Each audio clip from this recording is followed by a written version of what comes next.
Bien, bueno, vamos a continuar entonces con sistema inmune. Nos habíamos quedado ayer acá, en este cuadrito. Dijimos, bueno, hoy día vamos a arrancar desde acá para ver si lo habían podido entender. ¿Pudieron analizarlo ayer al cuadrito en su casa? ¿Pudieron leer la unidad a ver si entendían más o menos el cuadrito por dónde venía? Sí, yo me puse a leer el cuadrito ese. ¿Y se entendió más o menos? ¿Alguna parte sí y otras no? Sí, o sea, como que en algunas partes, por ¿Te ejemplo, perdías? necesitaba ir leyendo la teoría, ir acompañándolo y me perdía un poco, pero Bien, perfecto. Bueno, vamos a ver ahora entonces un poquito este cuadro, lo que nos quiere representar. Es más, chicos, a este cuadro le podríamos agregar inclusive algunas flechas más. Lo que pasa es que, bueno, por ahí muchas veces se empiezan a cruzar mucho y es medio difícil poder representarlo fácil, pero la realidad es que este cuadrito le podríamos inclusive agregar cosas. A ver, vamos a arrancar por acá.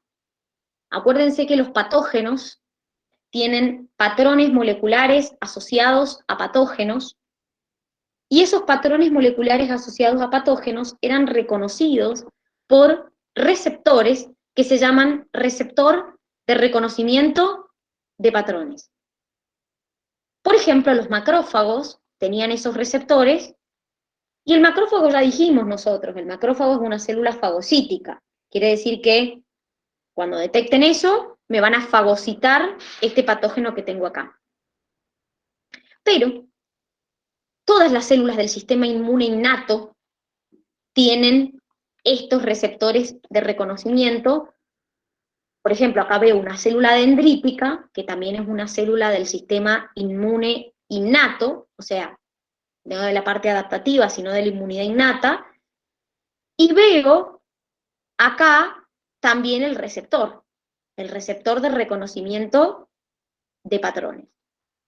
Entonces, el macrófago, además de fagocitar ese patógeno y degradarlo, destruirlo, porque justamente es eso, se lo come al patógeno, lo que va a hacer también, y de hecho lo vimos, es secretar monocinas, como por ejemplo el factor de necrosis tumoral, la interleucina 1, la interleucina 6, la 12, que nosotros le llamamos monocinas, porque en realidad son sustancias químicas que secretan, que en este caso cumplían función de ser proinflamatorias, que quiere decir que me estimulaban la respuesta inflamatoria.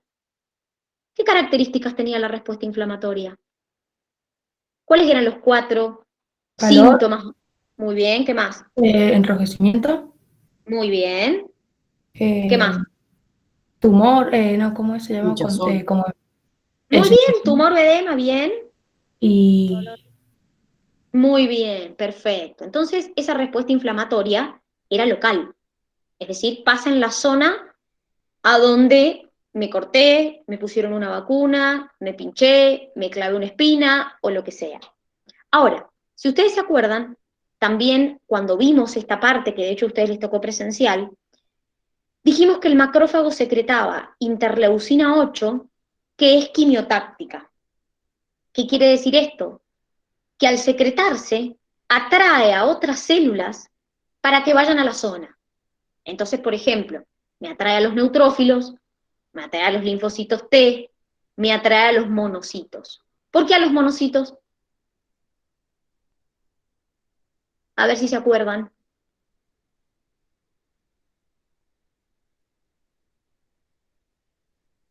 ¿Por qué a los monocitos? Porque los monocitos, ¿en qué se transforman cuando llegan al tejido En conectivo? macrófago. Muy bien, exactamente. O sea, estimula a los monocitos, porque los monocitos, cuando llegan al tejido conectivo, se convierten en macrófagos. Esa es la razón. Entonces, si ustedes se acuerdan, también vimos que esto era una respuesta local. Pero el macrófago también podía estimular una respuesta sistémica, como por ejemplo la fiebre.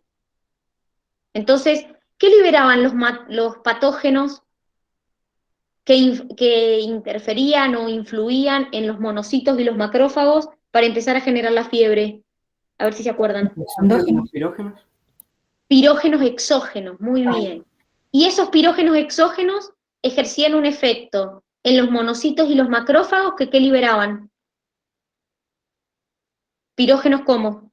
Endógenos. Muy bien. Y esos pirógenos endógenos ejercían un efecto en el hipotálamo y se producía la fiebre. O sea que acá podríamos inclusive agregar una flecha más y poner la fiebre. Porque la fiebre también es una respuesta del sistema inmune.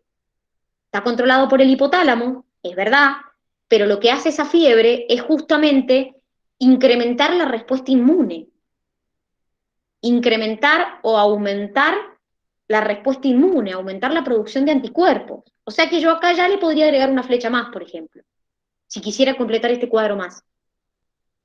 Pero nosotros también vimos el sistema de complemento. El sistema de complemento, antes que me olvide, esto, ¿a qué inmunidad pertenecía?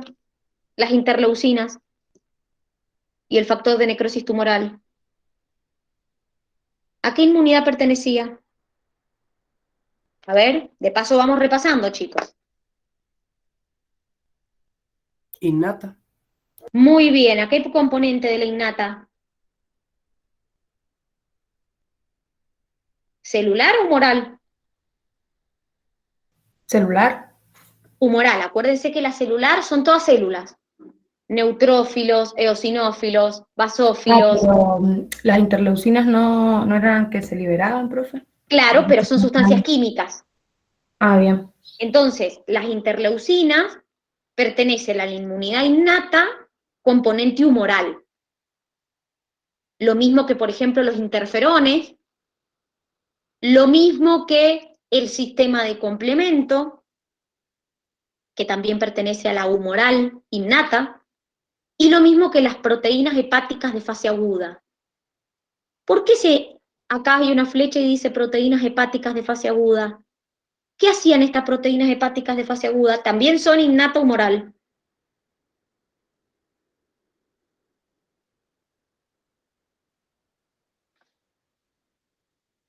¿Qué hacían? A ver si se acuerdan las proteínas hepáticas de fase aguda.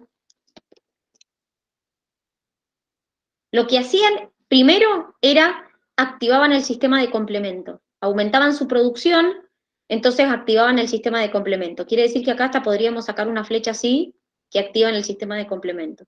Y además actúan como receptora de reconocimiento de patrones. Entonces, por eso se incrementa su secreción también. También pertenecen, repito, a la inmunidad innata, componente humoral. Ahora, volvemos al sistema de complemento. Dijimos que también pertenece a la innata, componente humoral. ¿Qué era el sistema de complemento? ¿Eran qué? ¿Un conjunto de qué? Y de los antígenos a los anticuerpos. A ver, ¿No era como una respuesta más generalizada? acuérdense que sistema de complemento eran proteínas que se activaban en forma de cascada. ¿Sí? Por ejemplo, una me activaba otra, otra. Acuérdense que yo les conté que se denominan con una letra y un número. Entonces teníamos la C1, la C2, la C3, y a su vez teníamos C3A, C3B, y se iban activando en forma de cascada. Una me activa la otra, esa me activa una tercera, esa me activa otra, y así. Ese sistema de complemento, ustedes lo podían activar por dos vías. Una vía alterna y una vía clásica. Entonces, la vía alterna pertenecía a la inmunidad innata, cuando algunos polisacáridos de la membrana del antígeno eran reconocidos por factores B, C y P del sistema de complemento. ¿Qué hacían? Activaban una proteína que se llamaba C3 y eso me activaba el complemento. Por otro lado, había una vía clásica de activación del complemento, que era cuando se unía el antígeno con el anticuerpo producido por el linfocito B.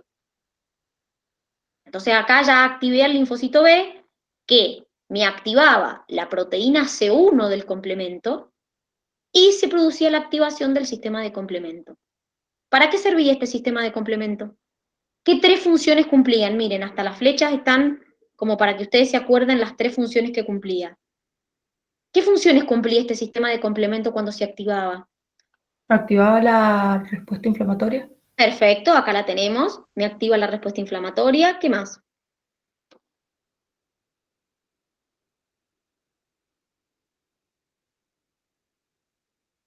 ¿Qué más hacía?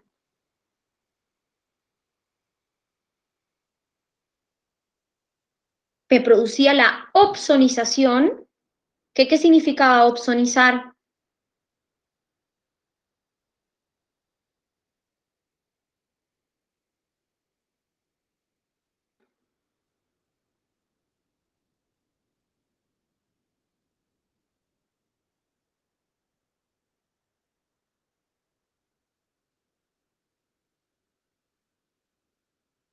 Opsonizar significa que se unen al antígeno y lo que hacen es facilitar que sea fagocitado. Eso es opsonizar. Y la tercera función que cumplía era la citólisis del antígeno. ¿Cómo hacía este sistema de complemento para romper la célula del antígeno, para romper el antígeno? Se juntaban con el CAM. Muy bien, formaban un complejo de ataque de membrana y ese complejo de ataque de membrana me perforaba la membrana del antígeno y de esa manera me producía la ruptura, la citólisis del antígeno. Muy bien, perfecto. Todo esto que hemos visto lo hemos visto en la inmunidad innata. Complemento, respuesta inflamatoria, macrófago, bueno. Pero yo les dije acá que, por ejemplo, se activaba el linfocito B cuando reconocía el antígeno y se unía con el anticuerpo. ¿Qué pasaba? Si bien el linfocito B me puede activar el sistema de complemento, también el linfocito B, cuando se activa, produce una célula plasmática y una célula memoria. Y la célula plasmática es la que te produce anticuerpos.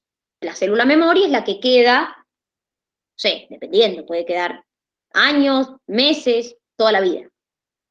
Ahora, a ese linfocito B, además de que él puede solito reconocer el antígeno, también lo podía activar, y eso lo estuvimos repasando ayer, el linfocito T helper, que es un poco esta vía que sigue acá.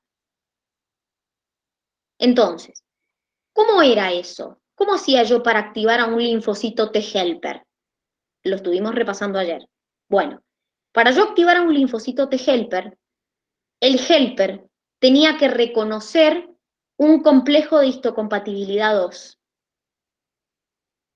Esos complejos de histocompatibilidad 2, ¿dónde estaban únicamente? ¿En qué células? Los complejos de histocompatibilidad 2. ¿En las? Perdón, no escuché. CPA. Muy bien. ¿Qué quiere decir? Que entonces al linfocito T helper solamente lo va a poder activar una célula presentadora de antígeno, porque son las únicas que tienen complejo de histocompatibilidad 2. Entonces, supongamos que esto es una célula dendrítica que también funciona como CPA. ¿Cuáles eran las células CPA?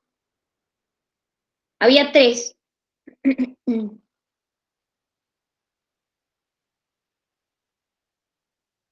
Macrófagos, la célula dendrítica y los linfocitos B. Muy bien, perfecto. Entonces, fíjense, acá nos muestran una célula dendrítica. ¿Qué pasaba? La célula dendrítica, al igual que el macrófago, son fagocíticos. Entonces, fagocitaban el antígeno lo fagocitan. Acuérdense que esta célula dendrítica va a tener receptor de reconocimiento de patrones, porque pertenece a la inmunidad innata. Lo va a fagocitar, lo va a procesar dentro de ella, y va a expresar en el complejo de histocompatibilidad 2 el determinante antigénico. Pero también esa célula presentadora en su membrana va a expresar moléculas coestimuladoras. Eso es lo que me va a activar al linfocito T helper. El Profe, helper, dime, perdón. lo que quieras. Voy a preguntar sobre el determinante antigénico. ¿Cambia Perfecto. cuando es de tipo 1 y cuando es de tipo 2? No, porque el determinante antigénico es lo que te queda cuando procesás el antígeno. Básicamente el restito de antígeno que te quedó. Eso O sea, es el es lo determinante degradado, antigénico. digamos. Exactamente, exactamente. Eso es el determinante antigénico. Lo que te queda de procesar el antígeno por un macrófago o por una célula dendrítica o por un linfocito B. Eso es el determinante antigénico. Entonces, ese determinante antigénico lo voy a exponer en el complejo de histocompatibilidad 2 y va a ser reconocido por el TCR del linfocito helper. Y la molécula coestimuladora va a ser reconocida por el receptor de moléculas coestimuladoras del helper. ¿Qué va a hacer el helper cuando se active? Lo que hacían todos los linfocitos T. Secretar interleucina 2, exponer el receptor de interleucina 2 y empezar a proliferar. Proliferar, proliferar, proliferar y diferenciarse en célula memoria y células activas. Pero esas células activas se diferenciaban en helper 2 y helper 1. ¿Qué dijimos? Helper 2 contribuye con la activación del linfocito B. Helper 1 me activa macrófagos y linfocitos T citotóxicos. Entonces, vuelvo a esta zona que es lo que estábamos viendo recién. El helper 2, ¿cómo hace para activar al linfocito B? ¿Se acuerdan que lo vimos ayer, lo del reconocimiento ligado? ¿Qué quiere decir? El linfocito B va a detectar este antígeno, lo va a exponer en su complejo de histocompatibilidad 2 y se lo va a presentar al helper. Y a su vez el helper va a secretar sustancias para activar al linfocito B. Entonces, hay una activación, un reconocimiento ligado de estos dos, que lo que logran es que el linfocito B se active y se diferencie en célula plasmática y célula memoria. Entonces, chicos, el linfocito B se puede activar solito, él reconociendo el antígeno, o con ayuda de un helper.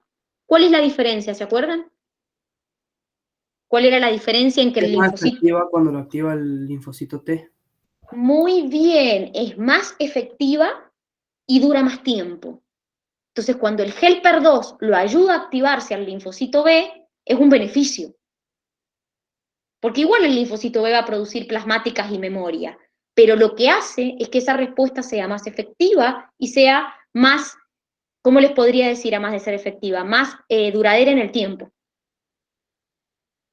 Entonces, antes de seguir avanzando con lo que pasa acá, cuando el linfocito B se activa y te produce células plasmáticas y células memorias, estas quedan para un posible encuentro futuro, diríamos, ¿no? Puede ser segundo encuentro, tercer encuentro, no importa. Estos anticuerpos que ustedes han producido acá, ¿qué funciones podían cumplir? A ver si se acuerdan, las funciones de los anticuerpos. ¿Cuáles podían ser?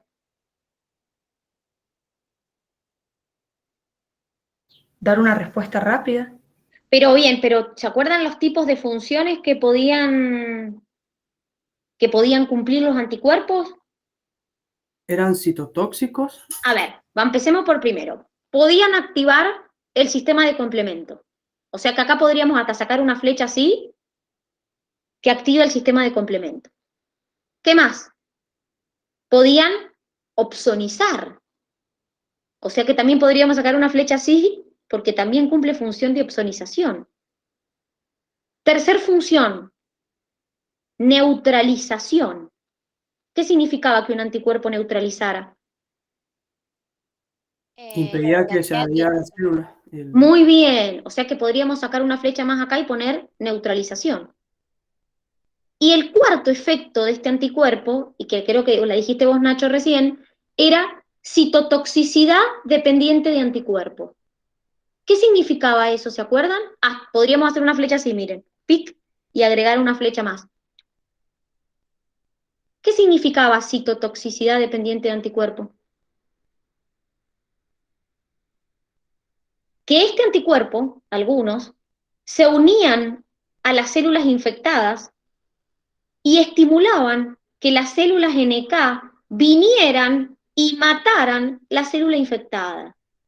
Porque las células NK liberan sustancias tóxicas, citotóxicas, para destruir la célula infectada. Entonces el anticuerpo, algunos que generan citotoxicidad dependiente de anticuerpo, se unen a la célula infectada y de esa manera estimulaban que las NK liberaran sustancias tóxicas para eliminarlas. Entonces fíjense cómo ya le hemos podido agregar a esto un montón de flechas más. Lo que pasa, chicos, es que tampoco queremos que se haga un tremendo lío, por eso no se las agregamos, ¿sí? Volvemos acá. Dijimos, se activó el helper, porque me reconoció el complejo de histocompatibilidad 2 con el antígeno de la célula presentadora. Y su receptor de moléculas coestimuladoras me detectó las moléculas coestimuladoras. Se activó, sintetizó interleucina 2, produjo células memoria, células activas. Helper 2, TUN. Hizo un reconocimiento ligado con el linfocito B. Chau, me voy al Helper 1. Helper 1 puede activar al linfocito T citotóxico y al macrófago. Entonces, va a liberar interferón gamma que activa a los macrófagos. A su vez, el interferón gamma es antiviral, es decir, ataca o evita la proliferación de los virus. Pero a su vez, acá tenemos que el Helper 1 puede ayudar en la activación del citotóxico. Es más, ustedes vieron ayer que los citotóxicos, en realidad lo vieron en un video y ayer lo repasamos, los citotóxicos se pueden activar por dos vías, reconociendo directamente ellos el antígeno o con ayuda de un Helper 1. Entonces, este citotóxico también tiene su TCR, también tiene su receptor de moléculas coestimuladoras. Entonces, ¿qué activaba el citotóxico? El complejo de histocompatibilidad 1 con su determinante antigénico expuesto. ¿Puede ser una célula presentadora? Sí, pero cualquier célula que tenga núcleo también tiene complejo de histocompatibilidad 1. Entonces, ¿qué va a pasar? Esta célula presentadora, que ya procesó el antígeno, va a exponer en el complejo de histocompatibilidad 1 el antígeno, y va a ser reconocido por el TCR de mi linfocito T citotóxico. A su vez, va a exponer moléculas coestimuladoras que van a ser detectadas por el receptor de moléculas coestimuladoras. Entonces, este citotóxico se activa y hace lo mismo que este cuando se activó. Produce interleucina 2, expone el receptor de interleucina 2 y empieza a proliferar. Es decir, esto, chicos, de la interleucina 2 es lo que vimos ayer acá.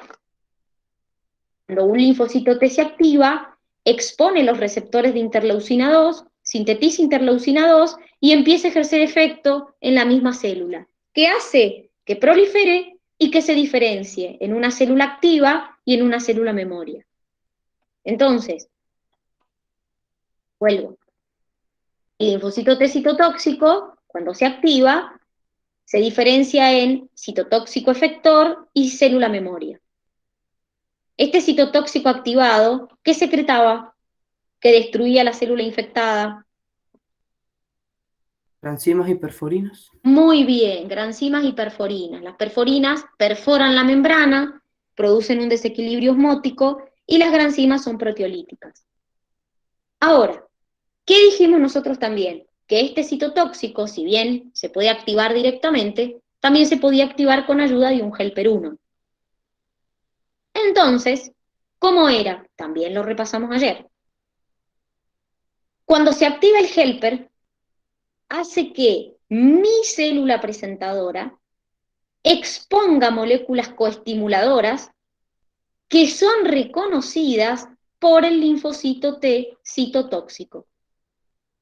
Entonces así también contribuye en la activación del citotóxico.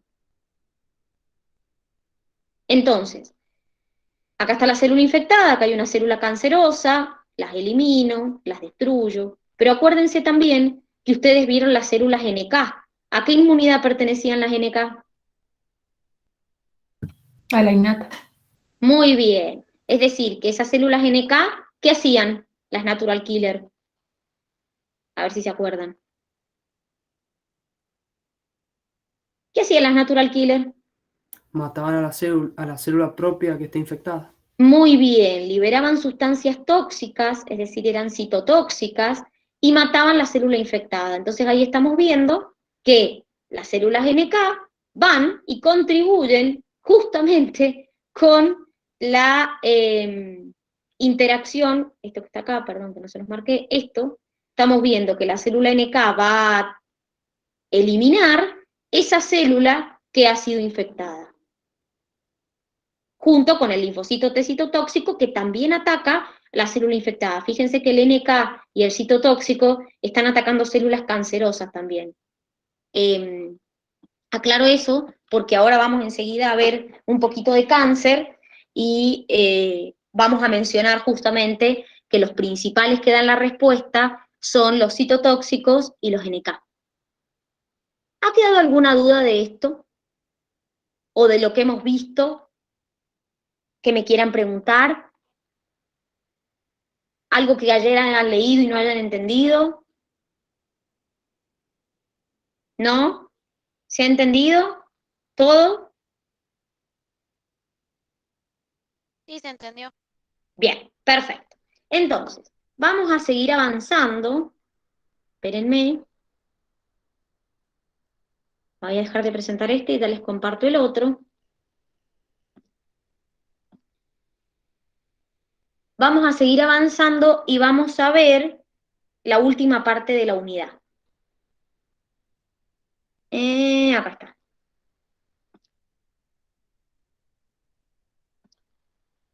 Ahí estamos.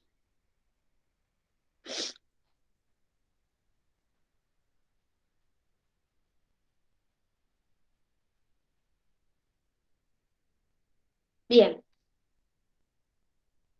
Fíjense, lo último que nos queda por ver es justamente el tema del cáncer y el trasplante de tejidos. Yo recién les dije, fíjense, que ahí nos hablan de las células cancerosas. Bueno, les dije, ahora vamos a profundizar un poquito más en esto del cáncer. A ver, chicos, el cáncer son células malignas, son células que por algún tipo de alteración, se han transformado en células tumorales. Y una particularidad que tienen estas básicamente células es que tienen antígenos que pueden ser reconocidos por nuestro sistema inmune como extraños. Entonces ustedes me van a decir, claro, Dani, pero si tienen antígenos, por ejemplo, acá hay antígenos proteicos, hay antígenos lipídicos, hay antígenos glucídicos, que se pueden reconocer como extraños y atacarlos. Entonces ustedes me van a decir, Dani, pero si el cáncer, mi sistema inmune lo puede atacar, ¿por qué hay cáncer?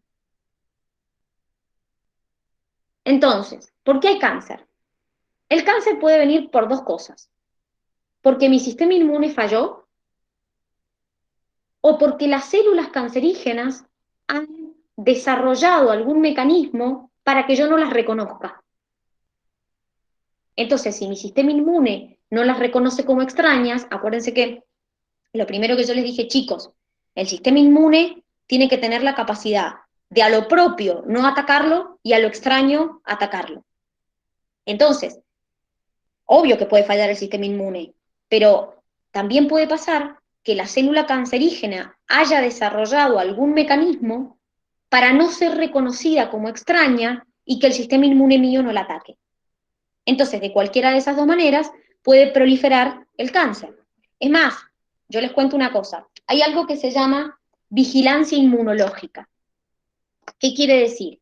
Que nuestro sistema inmune permanentemente está buscando a ver si hay algo extraño, fijándose si hay algo extraño, y cuando o cuando detecta que hay algo extraño, ¡tum!, lo elimina. Entonces, muchas de nuestras células cancerosas ni siquiera nosotros sabemos que las tenemos, porque el sistema inmune las detectó y las eliminó antes de que proliferen. Entonces, básicamente, mi sistema inmune muchas veces elimina células cancerosas sin que yo lo sepa, porque las reconoce como extrañas y las elimina. Lo que pasa es que el sistema inmune, como les dije yo, se puede haber alterado por causas endocrinológicas, neuropsicológicas, muchas causas, y puede fallar, y en ese caso no va a atacar a la célula cancerosa. O puede que la célula cancerosa haya desarrollado algún mecanismo para no ser atacada. Las células que principalmente se encargan de atacar a las células cancerosas son las natural killer, lo vimos recién, y los linfocitos T citotóxicos. Porque acuérdense que tanto el natural killer como el citotóxico liberan o enzimas o sustancias químicas para atacar a las células anormales, diríamos, a las infectadas o a las anormales. Entonces, ¿qué dijimos nosotros recién? Y el citotóxico libera granzimas y perforinas, y las natural killer liberan sustancias citotóxicas que median la muerte celular. Entonces son las que principalmente van a eliminar a las células cancerosas, pero en menor medida también puede haber una respuesta mediada por anticuerpos. No es tan común, pero puede pasar. Ahora, yo les dije a ustedes que puede ocurrir que mi sistema inmune falle o que la célula desarrolle algún mecanismo para que yo no la detecte como extraña. Entonces, si yo no la detecto como extraña, no la ataco. ¿Y cuáles pueden ser esos mecanismos? Primero, la mayoría de las veces inhiben la expresión de los antígenos. Entonces, no expresan los antígenos de su superficie, esos antígenos que hemos dicho arriba, que pueden ser proteicos, glucídicos, lipídicos, fetales. Entonces, no expresan los antígenos, y entonces como no expresan los antígenos, mis células del sistema inmune no las pueden detectar y por lo tanto no las pueden atacar. Eso sería una. Por otro lado, muchas veces estas células tumorales secretan sustancias inmunosupresoras. ¿Qué quiere decir esto, chicos? Secretan sustancias que me inhiben, me disminuyen la actividad de los linfocitos T helper 1. Y como vieron recién, si el helper 1 era quien me activaba a los linfocitos T citotóxicos y a los macrófagos, si yo disminuyo la actividad del helper 1, voy a tener una disminución en la acción de los macrófagos y una disminución en la acción de los linfocitos T citotóxicos. Entonces, estas células tumorales pueden o no expresar su antígeno para no ser reconocidos, o secretar sustancias que me supriman justamente células del sistema inmune. Por ejemplo, que me supriman los linfocitos T helper 1. Entonces, al suprimirse el helper 1, no me activa los macrófagos, o me disminuye la activación de los macrófagos, o me disminuye la activación del citotóxico, y de esa manera hay una disminución en la respuesta. Ahora, ¿cómo se trata el cáncer? Hay muchas maneras de tratarlo, chicos. Está la radioterapia, que es la aplicación de rayos directamente en la célula cancerosa, pero la realidad es que hoy se han desarrollado técnicas como un poco menos invasivas, que son las inmunoterapias, donde estas técnicas básicamente se basan en tratar de que mi propio sistema inmune las elimine, y no que sea un agente como un rayo que las tenga que eliminar. Entonces, estas técnicas de inmunoterapia son técnicas que tratan de no ser tan agresivas para la persona. ¿En qué consisten? Bueno, puede ser que te aumenten tu sistema inmune, te aumenten tu actividad inmunológica, como por ejemplo la interleucina 2 o los factores de necrosis tumoral o interferones. Es decir, suministrarle a la persona este tipo de citoquinas para incrementar su respuesta inmune. Otro es que existen genes que se pueden aplicar en la persona mediante distintas técnicas, donde yo lo que hago es que la célula tumoral exprese mucho más su antigenicidad, es decir, que mi sistema inmune la reconozca mucho más y la pueda atacar. ¿Qué quiere decir?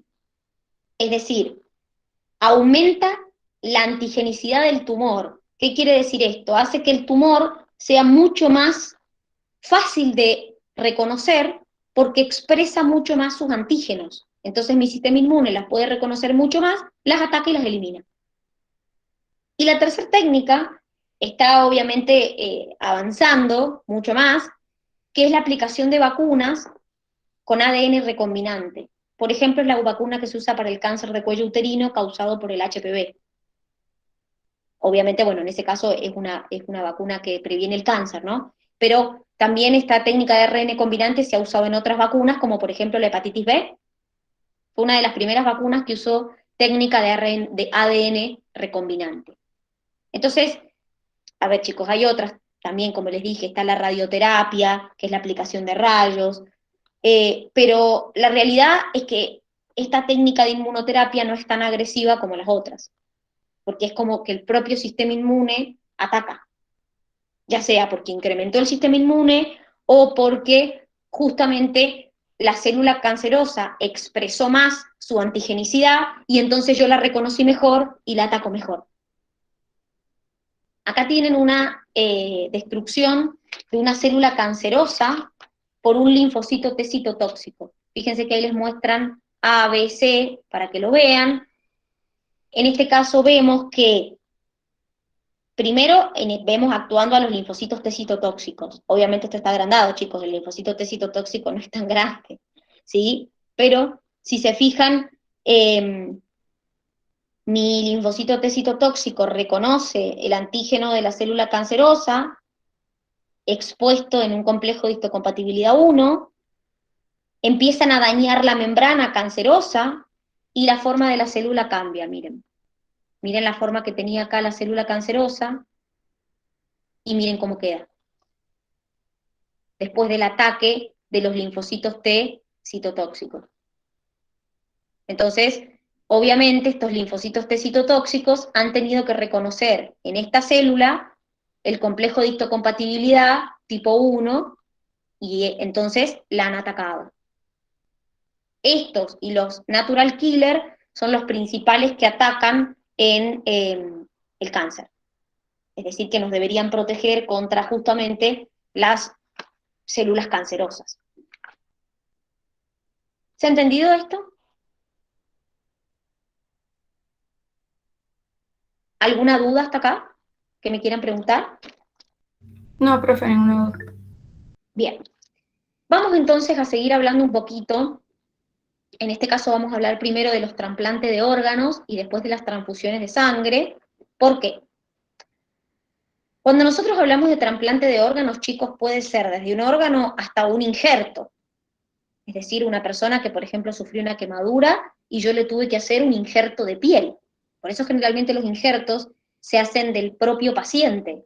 Por ejemplo, le saco un fragmento de piel de la, no sé, de la pierna y se lo pongo en la cara.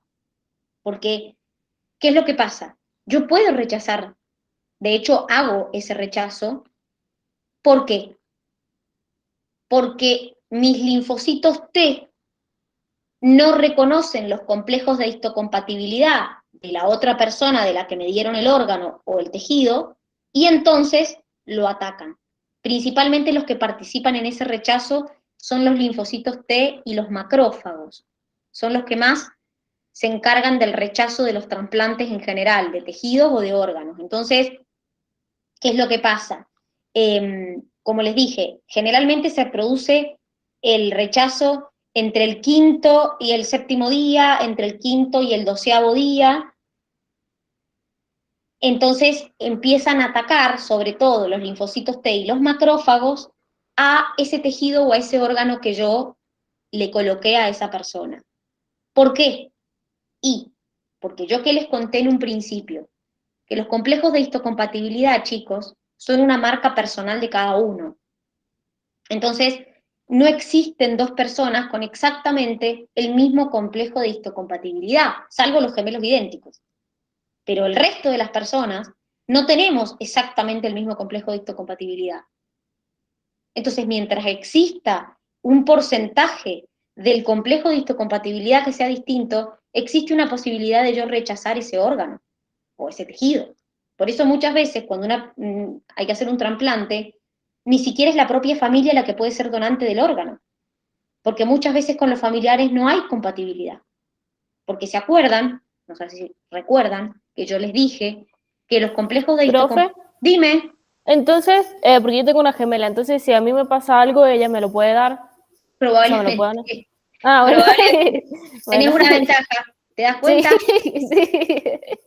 ¿Viste? Gracias.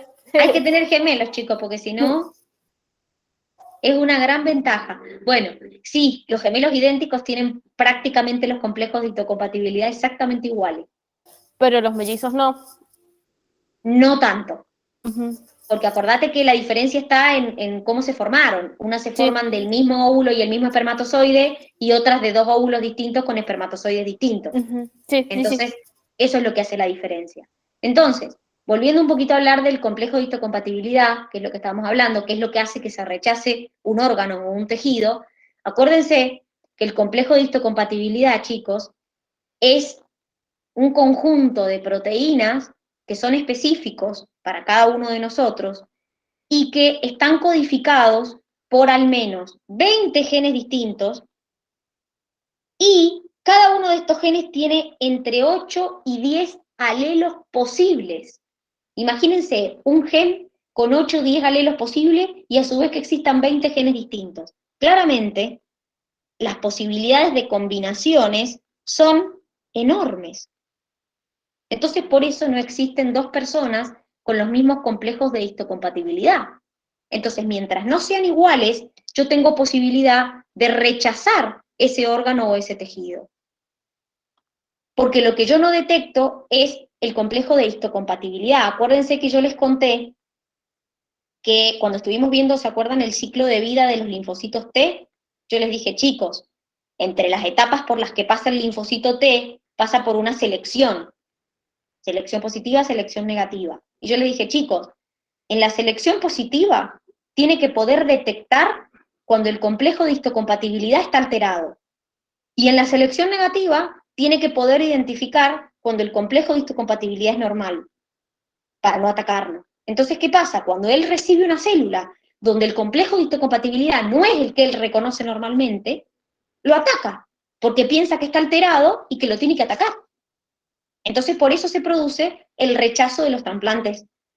Hoy en día se hacen un montón de estudios previos para poder a una persona trasplantarla. La verdad, chicos, que los trasplantes son muy difíciles, no cualquiera puede ser donante de órganos, tenés que ser una persona sumamente sana para ser un donante de órganos. Tampoco cualquier persona se puede someter a un trasplante, tenés que cumplir ciertos requisitos, y por eso es que hay tantas personas en lista de espera. Porque no es que hay órganos para todo el mundo. Ustedes imagínense que si no, con la cantidad de personas que por día se mueren, uno diría, ah, bueno, nos sobran los órganos, olvídate. Pero no es así. Porque no es decir cualquier órgano me sirve para... No va también, por ejemplo, o sea, si esa persona los quiere donar, o sea, que, no sé, creo que en el DNI o no sé en qué parte salía que si esa persona es donante, pero Sí, también... Quiero decir lo mismo. En realidad se está tratando de cambiar la ley, porque antes nosotros todos no éramos donantes de órganos, salvo que lo expresáramos en el documento. Sí. Es decir, que nosotros éramos no donantes presuntos. Es decir, por ejemplo, o sea, en general, no donábamos los órganos, salvo que dejáramos por escrito que queríamos donar los órganos. Entonces, ¿qué Pensé que pasa? era una decisión de la familia ahí antes, o sea, Bueno, no sé. lo que pasa, no, a ver, depende si lo dejaste por escrito o no. Ah, ok. A ver, ahora salió una ley, la ley Justina se llama. No sé si ya sé si salió o no salió. Eso no me acuerdo lo de la ley Justina, porque es una nena que Sí, ya se murió salió. esperando. Sí, es una nena que se murió esperando el corazón y nunca llegó, entonces la ley dispone que toda persona de más de 18 años puede donar los órganos, salvo que haya dejado expresado lo contrario, es al revés.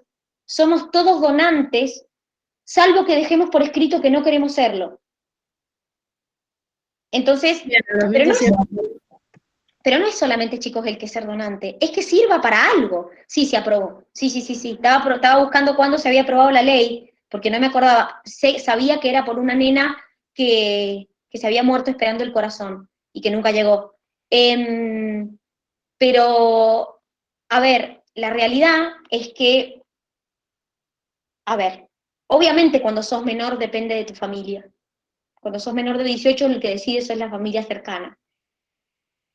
Pero tampoco es suficiente que exista, porque si la persona, por ejemplo, murió, también depende de la manera en que, es horrible lo que estamos hablando, pero también depende de la manera en que murió, chicos. Porque si la muerte se produjo en forma muy abrupta, el órgano no sirve. Es decir, la mayoría de los órganos vienen de personas, cuando una persona se muere, ¿cómo puede seguir siendo donante? Porque hay órganos que dejan de funcionar directamente. Es que por eso te digo, Marti, la mayoría de las personas que donan órganos es porque tienen muerte cerebral. Entonces quedan en estado vegetativo y los órganos siguen funcionando, pero el encéfalo no, y entonces por eso se donan los órganos. Pero si, por ejemplo, vos tuviste una muerte en un choque, no servís como donante de órganos. Porque como vos decís, en el momento en que se produjo tu muerte, si a vos algún órgano le dejó de llegar oxígeno, no sirve el órgano. Entonces no es que cualquier persona que se muere puede donar los órganos. Primero, que la persona tiene que cumplir ciertos requisitos. Segundo, que tenemos que ser compatibles. Y tercero, que tiene que ver cómo te moriste, para ver si podés donar los órganos o no. No es que cualquier persona los puede donar. Entonces la mayoría de las personas que donan órganos son personas que tienen muerte cerebral o están en estado vegetativo, y entonces el órgano se puede donar. Pero repito, yo puedo ser donante de órganos y que ese órgano no le sirva a nadie porque no haya nadie compatible.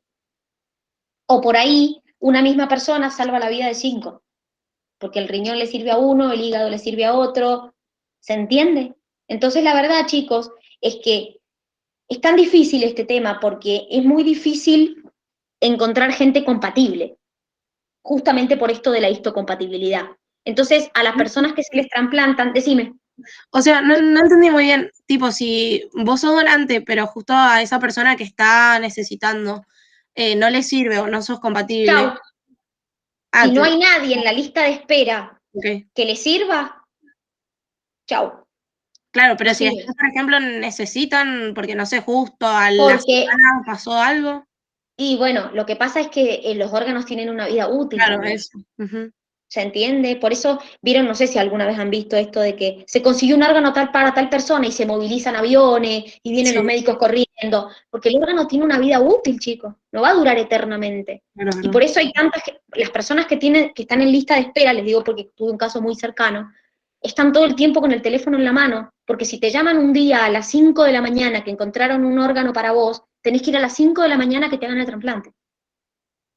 O sea, las personas que están en lista de espera, no sé si han conocido a alguien o tienen un caso cercano, todo el tiempo están esperando que los llamen, porque te pueden llamar un domingo a las 3 de la mañana, un sábado a las 5 de la tarde, o cuando alguien encuentre un órgano, y a lo mejor vos vivís en Córdoba y el órgano viene de Misiones. Porque la lista de espera de órganos es nacional, chicos. Entonces, es muy difícil un trasplante. No es, vení que te doy un órgano, tomá. No es tan fácil. E incluso muchas veces en el ámbito familiar tampoco hay compatibilidad. Entonces la madre dice, yo le quiero donar a mi hijo un riñón. No se puede, porque no son compatibles. Y el riñón a lo mejor viene de una persona que vive en Córdoba, no sé. Es muy difícil el tema del trasplante, no es tan fácil. Dime. Pero, por ejemplo, una persona que tiene cáncer en el riñón, y, o sea, no se le puede sacar el riñón y hacer un trasplante directamente, chao, o sea, mirá, Marti, o igual el cáncer no se termina ahí. No, generalmente podés vivir con un riñón. Si es tu pregunta, sí podés vivir con un riñón. El tema es que hay que ver qué es lo que causa la enfermedad para ver si servís para un trasplante o no. No cualquier enfermedad puede terminar en un trasplante. No es tan así. Sí podés vivir con un riñón, si tenés cáncer en un riñón, por ahí te lo sacan y podés vivir con un riñón, sí. Pero no cualquier persona con cualquier cáncer puede recibir un órgano. No es que vos tenés, no sé, cáncer de riñón, toma el riñón, porque si el cáncer tiene metástasis, generalmente claro, no. cuando lo saquen se te va a ir a todo el cuerpo. Exactamente. Depende del cáncer también. Sí, sí, no es tan fácil. Por eso les digo, chicos, el trasplante no es fácil. Pero a la persona que se la trasplanta, generalmente se le inmunosuprime para que no rechace el órgano. Entonces se lo puede inmunosuprimir con corticoides, que ustedes lo vieron cuando estuvimos viendo endocrino, que suprimen la respuesta inflamatoria inmune, o también vienen una droga que se llama ciclosporina, que la ciclosporina es una droga que disminuye la actividad de los linfocitos T, pero no afecta a los macrófagos y los neutrófilos, entonces la persona, dentro de todo, sigue con una protección, porque cuando una persona se inmunosuprime, chicos, genial, no me va a reconocer, o no me va a atacar, mejor dicho, el trasplante, pero le va a agarrar un virus, una bacteria y se va a morir, porque su sistema inmune está suprimido totalmente. Entonces, las personas que se trasplantan por eso tienen un tratamiento muy largo de inmunosupresión y por eso se cuidan tanto, porque el mínimo bacteria o mínimo virus no se van a morir por el trasplante, pero tampoco van a tener defensas contra algún patógeno que quiera entrar o que entre. Y el trasplante más común que se hace son las transfusiones de sangre, chicos. Las transfusiones de sangre son muy importantes por lo siguiente, y así todo tampoco cualquiera le puede donar a cualquiera. ¿Por qué? Nuestros glóbulos rojos, chicos, en su membrana no tienen complejos de histocompatibilidad, porque son células anucleadas, no tienen núcleo. Pero en su membrana tienen antígenos propios de los glóbulos rojos, que no los encuentro en otras células, que son las que determinan el grupo y el factor. Entonces, yo tengo antígenos que determinan el grupo AB o AB, y un antígeno, que determina mi factor RH positivo o RH negativo. Entonces, por ejemplo, esto lo vimos en genética, pero lo repaso para que ahora entiendan. Una persona que es grupo 0, en su membrana del glóbulo rojo no tiene ni antígeno A ni antígeno B, pero en su plasma tiene anticuerpos B y anticuerpos A. ¿Qué quiere decir esto? Que si yo a la persona le coloco sangre A o sangre B, estos anticuerpos van a atacar y chau, me van a romper los glóbulos rojos. Por eso la persona 0 solo puede recibir sangre del grupo 0. Una persona grupo A en su membrana tiene antígenos A. Entonces, en el plasma de su sangre tiene anticuerpos B. Si yo a esta persona le coloco sangre B, estos anticuerpos atacan a esos glóbulos rojos y los destruyen. Una persona B tiene en la membrana de su glóbulo rojo antígenos B, pero en su plasma tiene anticuerpos A. Entonces, si yo le pongo sangre A, estos anticuerpos se van a unir con esos glóbulos rojos y chau. El único que no tiene ningún anticuerpo en su plasma y que tiene antígenos A y antígenos B es el grupo AB. Por eso puede recibir cualquier tipo de sangre, porque no tiene ningún anticuerpo en su plasma que ataque nada. Entonces recibe A, recibe B, recibe AB, recibe 0. Y con ninguno va a atacar, porque no tiene ningún anticuerpo en su plasma que ataque. Esto es un antígeno que es el que me determina el grupo, pero a su vez, yo tengo en mis glóbulos rojos, chicos, un antígeno que determina el factor RH. Se le llama factor RH porque fue descubierto en monos rhesus, y entonces por eso el factor RH. Entonces, ¿qué pasa con el factor RH? El factor RH es un antígeno que algunos lo tenemos y otros no. Por ejemplo, yo soy RH positivo, en mis glóbulos rojos tengo el antígeno RH. Las que son negativos, en su membrana de glóbulos rojos, no tienen el antígeno RH. Por eso se les llama RH negativos. Ahora. ¿Y qué función cumple en el organismo? Es un antígeno que te va a detectar el antígeno RH, es un antígeno de la superficie del glóbulo rojo que te determina, justamente te tipifica el tipo de sangre que vos tenés, RH positivo o RH negativo. ¿Se entiende? ¿Y cómo sé si lo tengo? O sea, ¿tengo que hacerme algún estudio o algo Apenas así? nacés, es que apenas nacés te determinan si sos RH positivo o RH negativo, ¿sí? Sí. Entonces, Gracias. ¿qué significa que yo sea RH positivo? Que en la membrana de mi glóbulo rojo voy a tener el antígeno RH. Y si soy RH negativo, y la membrana de mi glóbulo rojo no tiene el antígeno RH. Entonces, antes que me olvide, chicos, acuérdense que también se los dije en genética, se lo dijimos, por no sé con quién estaban, que los grupos sanguíneos no sirven para determinar paternidad. Lo único que sirve para determinar paternidad es un análisis de ADN, ¿sí? Lo que sí me sirve es para descartar, pero no me sirve para confirmar una paternidad. Ahora, volviendo a esto del RH, existe lo que se llama la anemia hemolítica del recién nacido. ¿Qué es esto? Una madre RH negativo que tiene un bebé RH positivo. Entonces, ¿qué pasa? Cuando se produce el nacimiento, la sangre del bebé toma contacto con la sangre de la madre, y entonces glóbulos rojos del bebé pasan a la sangre de la madre. ¿Qué hace la madre? Produce anticuerpos contra ese RH. El problema no es el primer embarazo, el problema es el segundo, el tercero. ¿Por qué? Porque esta madre produjo anticuerpos contra el RH porque ella no los tenía, porque ella es RH negativa. Cuando vuelva a quedar embarazada, si su feto, su bebé, vuelve a ser positivo, esos anticuerpos que había producido van a atacar los glóbulos rojos del segundo bebé y puede producir la muerte del segundo bebé. ¿Qué se hace hoy? Cuando la madre es negativa y queda embarazada en su primer embarazo de un bebé positivo, en las 72 horas después del parto se le coloca una inyección a la madre donde se le coloca una gamma globulina que contiene anticuerpos contra los antígenos de los glóbulos rojos del bebé. Entonces, ¿qué hace esto? Destruye los glóbulos rojos del bebé que puedan haber tomado contacto con la sangre de la madre para que la madre no produzca los anticuerpos y entonces de esa manera, si vuelve a quedar embarazada esa mujer de otra vez un bebé positivo, no los ataque. Solo pasa cuando la madre es RH negativa y tiene un embarazo de un bebé positivo. Solo en ese caso. Al revés, no. No, al revés, no. Si la madre es positiva y queda embarazada de un bebé negativo, no. No hay anemia. Si los dos son positivos o los dos negativos, tampoco.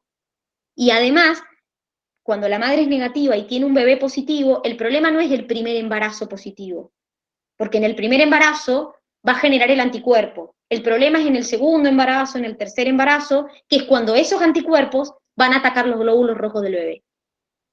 Pero, profe, si no se pone esa inyección, digamos, sí. ¿Siempre pasa de que en el segundo embarazo se pierde o puede pasar que no? Y hay mucha probabilidad de que me destruya el bebé, me destruya los glóbulos rojos del bebé, y entonces de esa manera tiene probabilidad de morirse. Antes no existía esta vacuna, ¿eh? O sea, les digo desde ya que tampoco es una vacuna que obviamente no es que, pero mi abuela no tenía esta vacuna, no existía esto, ¿sí? Es una vacuna que justamente se creó después, es una inyección que se le pone a la madre entre las 72 horas después de que tuvo el primer parto del primer hijo positivo. Entonces así evito que la madre no genere anticuerpos contra el RH, entonces si vuelve a quedar embarazada de un hijo positivo, no lo va a atacar, porque no generó los anticuerpos. ¿Se ha entendido? ¿Ha quedado alguna duda No. de lo que hemos visto? Bien. Bueno, muchachos, entonces, el día lunes hacemos TP. El día martes no tienen clases. Y el día miércoles empezamos con circulatorio. ¿Estamos? Que tengan un hermoso fin de semana. Nos vemos la semana que viene. Chau, chau. Que descansen. Buen fin de semana largo. Gracias, chau. Chao, profe. Chau, chau. Nos vemos, chicos. Chau, chau.